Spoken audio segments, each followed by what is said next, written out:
It wasn't until my 30s that I actually became a real man. And before that, I thought I had it all figured out, but it turns out I had it completely wrong. And after working with hundreds of men over the past 6 years, I see them making this exact same mistake over and over again. And the crazy thing is, it only takes 10 minutes to fix. Once you see it for what it is, you'll stop feeling like a little child on the inside compared to everybody else. And the best part is you don't need years of therapy and meditation and self-help and personal development to get you there. So I'm Rubin, Naidu, transformational coach and creator of Authenticity Academy. And I think we've all grown up with this idea of what a real man is supposed to be, right? He's brave, he never shows weakness, he has his life together, he always shows up for those he loves and cares about. His life thriving. He's got the career, he's got the woman, he's got the kids, the house, the car, the social life, everything that you put up on a pedestal. But nobody tells you the truth about this image that you're upholding of this guy that's exuding that confidence that you want. This image that you are upholding, it's actually preventing you from becoming a real man. And why is that? Because it forces you to hide the one thing that you need to mature and grow, and that is vulnerability. Most men don't get this, and the second you even think about opening up, your brain's gonna start throwing out all sorts of excuses. Let's say I asked you, go share out your deepest, darkest vulnerabilities and thoughts with your buddies, with your family. You're gonna start thinking, oh, well, what if they reject me? What if they think I'm weird? What if they think I'm a charity case? What if they just don't wanna hang out with me anymore? Worst of all, you might even be thinking as I ask that, I don't have anybody in my life where I can be completely real and honest and vulnerable with in the first place. So what do? You hold it in, right? You put up a front, you convince yourself that if I just grind harder, if I get in better shape, if I make more money, all those insecurities and fears and pains, they'll just go away. And they never do. And here's what you have to understand. Your deepest fears, your deepest insecurities, your deepest pain is not what's holding you back. So for example, let's say social anxiety has held you back from getting promotions at work and thriving in your career. It's held you back from dating. It's held you back and disconnected you from your family and friends. The social anxiety isn't what's actually holding you back. What's holding you back is you feel ashamed of the fact that you actually have social anxiety and you're keeping it a secret. Because shame, that experience where there's something wrong with you, it's excruciating. It thrives in secrecy. And whatever you don't get resolution around, whatever you don't make peace with, it keeps you emotionally stunted. So let me explain this. I remember this one conversation that I had with a friend in my late 20s. I'm in my early 40s now, but in my late 20s, I was really struggling to move my life forward, and it was getting excruciatingly painful watching all of my friends get married, thrive in their careers, move on with their lives essentially, and I was feeling completely left behind and like there was something wrong with me because I didn't feel good enough. I was dating my girlfriend, I didn't feel good enough, and I used to say, I don't want to mess my kids up like my parents messed me up. And so I knew something was really off with what I was feeling on the inside. And I had a friend that was in the process of planning his wedding. I thought I'd reach out. I sent him a text during the week. I remember I was like, hey man, I'm going through some stuff. Can we just get together for breakfast this Saturday? Is that cool? I just got to get some stuff off of my chest. And he sent the text back. He said, yeah, of course, man. Let's go get some breakfast. And so we meet up. And so we were chatting and he was sharing all of these things that he had to do and stressed out about the wedding. And I couldn't take it anymore. I needed to go deeper. And I just asked him straight up, do you ever feel like what your dad did and the things that you have unresolved with your dad, do you ever feel them going through this process? And he said, no. And I said, you don't ever feel like, I don't know, like he might have messed you up from your upbringing? And because that's what I was struggling with. That was the thing that was preventing me from moving on with my life. And he said, no, I don't feel shit. Bury that shit. I bury it. I said, really? You don't feel nothing? He goes, no, I bury that shit. You should bury that shit too. And that was his message. That was as deep as he was willing to go in terms of vulnerability. What was the impact of that? Is I started to internalize that as maybe I am a pussy.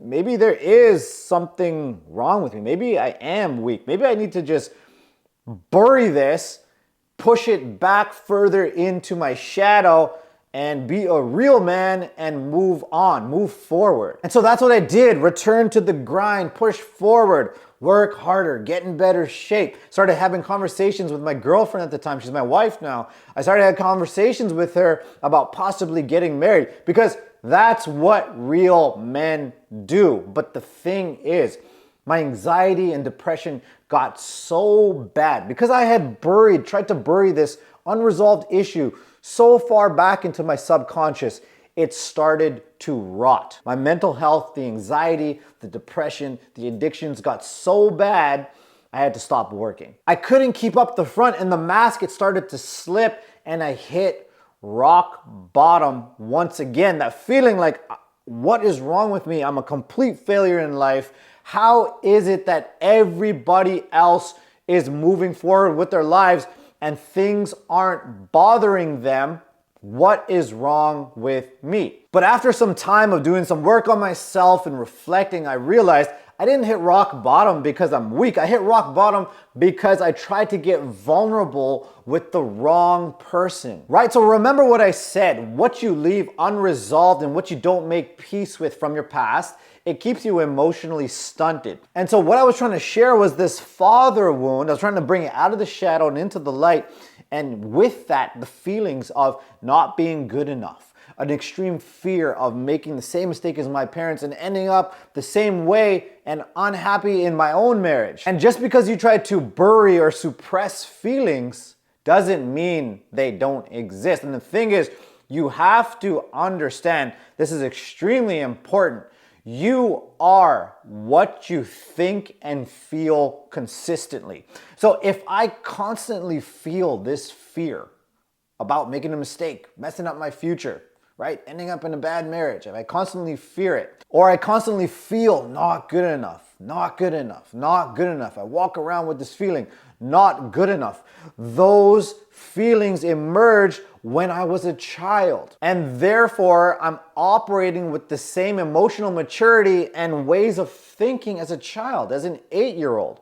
So of course, I'm not going to be able to push forward in my career. Of course, I'm not going to be able to be committed in a marriage. Of course, I'm going to be socially anxious and on edge around other people. So I realized burying my pain wasn't making me stronger. It was actually destroying my life. And so here's what happened when I got vulnerable with the right person, because a little while later, I had gotten a mentor who was more aware. He wasn't overcompensating. He was able to be more vulnerable. He was able to be more authentic. And I remember going to his house. I had these things that were troubling me that I wanted to speak to him about.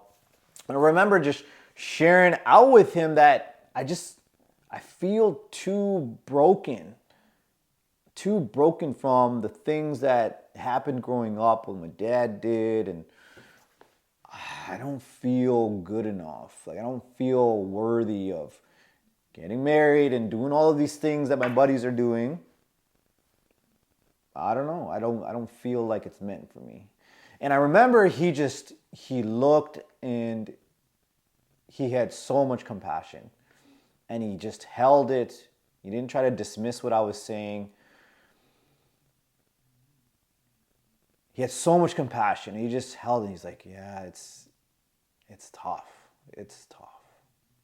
He's like telling me about his dad. He had this dad. He was extremely smart. I think he said he was a physicist or something like that. And he said, but completely emotionally unavailable. And then it led me down this path of destruction and hurting people down the road. And I remember we were talking about women and like, I don't feel like I'm good enough. And then he said, I don't know why the conversation went this way, but he was saying, you're a very attractive guy. You're very attractive. And my first reaction was to look away. And I said, And he says to me, it's hard to take a compliment, hey? I said, what? He goes, It's hard to take a compliment.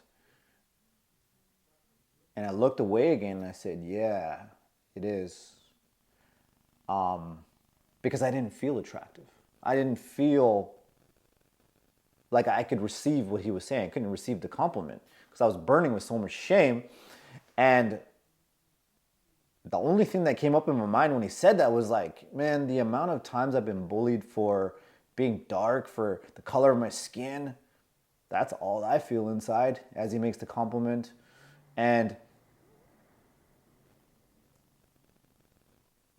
again, he said to me, he's like, so you're struggling with the color of your skin. And he just held it with me. He had the resonance with me, and he held it with me. And every so once in a while, I would look away and I would say something, you know, I feel ugly.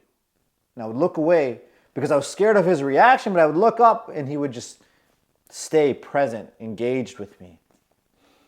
Okay. He would just hold it with me. And I would look and I'd be like, what? I was like, you too, you've dealt with that? You're sitting on the other end here being completely vulnerable and real. Completely blew my mind. Changed my life forever. Because what did getting vulnerable with the right person ultimately allow me to do? It allowed me to bring this vulnerability out of my shadow into the light and see, geez, a father wound is a thing. It's not that I'm a pussy and then I'm weak and then I'm this and then I'm that and I need to man up. It's none of that. It's a thing. Damn, that's a thing? Okay. Oh, you got it too? Okay, it's a thing. Jeez, okay. Mother wound, it's a thing. Yes, it's a thing. Ooh, okay. Whew, you too, hey? Yes, 100%. So then I got to get that validation, that verification. It's a thing. Once I got the verification, okay, now I can take steps to resolve these experiences that I've had, and most importantly, the feelings surrounding them. The 8-year-old feelings of not being good enough. The 8-year-old terror and fear of commitment. And when these feelings get resolved, I'm no longer operating and looking out at the world through the eyes of an 8-year-old. And because of that, I'm living my wildest dreams right now. Something I never thought was possible. But I've created the happy home that I never had a chance to experience growing up. I've built a home with my wife and my 2 kids, a home that's full of joy, that's full of love, that's full of laughter, not dissociation and disconnection and rage and physical abuse. So here's what I want you to take away from this.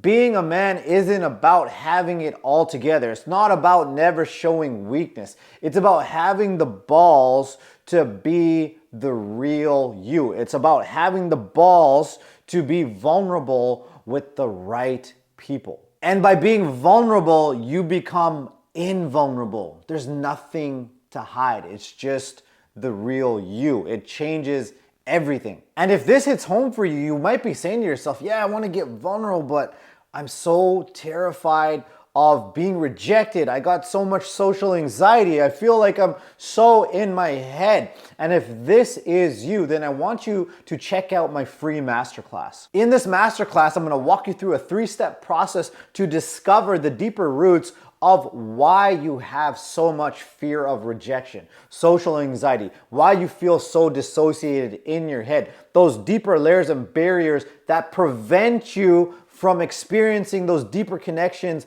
by being vulnerable. So make sure you take this full training, okay? Take this masterclass next. Thank you so much for watching, and if you found the video helpful, please like and subscribe. Take care of yourself, and I will see you soon.